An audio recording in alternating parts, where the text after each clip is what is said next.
Bonjour à tous, c'est Quentin et bienvenue dans ce nouvel épisode de La Voix du Lion. Aujourd'hui, je voudrais aborder le mensonge des notes.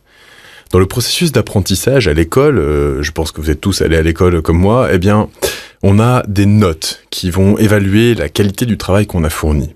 Mais avant d'aller plus loin dans la description de ce que j'estime être un mensonge par les notes, je voudrais vous parler de l'apprentissage par la sanction. Ça paraît un peu violent comme ça, mais l'école de la vie, qu'est-ce qu'elle nous apprend ? Elle nous apprend que les choses sont différentes que dans les jeux vidéo ou dans les mondes virtuels où on a plusieurs vies, où on prend zéro risque. Je vais prendre comme exemple quelque chose par lequel on est tous passés, c'est-à-dire par exemple apprendre à marcher. Quand on est enfant et qu'on cherche à apprendre à marcher, au début, on se trompe dans l'équilibre et on tombe. Et quand on tombe, très souvent, le corps nous fait sentir que on a mal, quoi. Ou en tout cas on a pris un choc, donc on le sent. Il y a une sanction directement, il y a une erreur et il y a une sanction par un phénomène de réalité.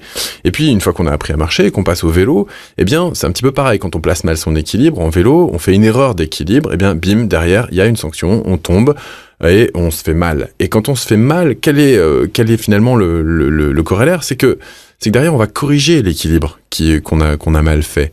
On va essayer d'apprendre de cette erreur pour ne pas recommencer parce qu'on n'a pas envie d'avoir mal. Et puis, si on a eu le vélo, on risque de se faire quand même plus mal qu'en marchant. Et puis après, on peut passer au scooter éventuellement. Et là, une erreur de pilotage, ça peut faire encore plus mal.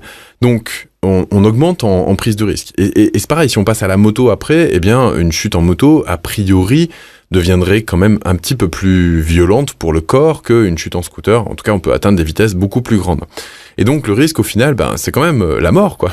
Une chute en moto, et on a quand même de grandes chances d'en mourir. Donc, ça veut dire quoi ? Ça veut dire qu'à chaque fois qu'on pose un acte et que cet acte n'est pas en adéquation avec le système dans lequel on se trouve, le principe de réalité, les conséquences de la sanction augmentent au fur et à mesure de l'apprentissage.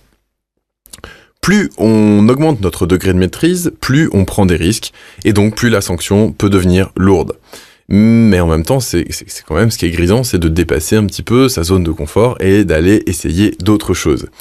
Et ça, c'est l'école de la vie. Je crois que dès l'instant où on tente une expérience dans la vraie vie, où on n'est pas en virtuel, on n'a pas plein de chances à disposition, dès l'instant où on tente quelque chose, qu'on prend un risque et que on gère mal le risque, on gère mal l'équilibre, on gère mal le rapport humain, on gère mal l'équilibre financier, on gère mal plusieurs choses, quel que soit le domaine, bim, derrière, en général, on est sanctionné par la mauvaise gestion.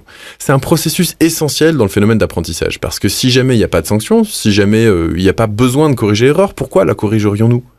Il n'y a aucune raison. Et c'est là où on en vient au mensonge de l'école. Le mensonge de l'école, pour moi, il est basé sur le système de notation. Dans notre système de notation, on valorise les bonnes réponses. Et on dévalorise les erreurs quelque part parce qu'elles perdent tout leur sens. D'où la perte de sens à l'effort qu'on peut observer chez les jeunes de plus en plus. Parce que dès l'instant où on se trompe, ça n'a aucune conséquence.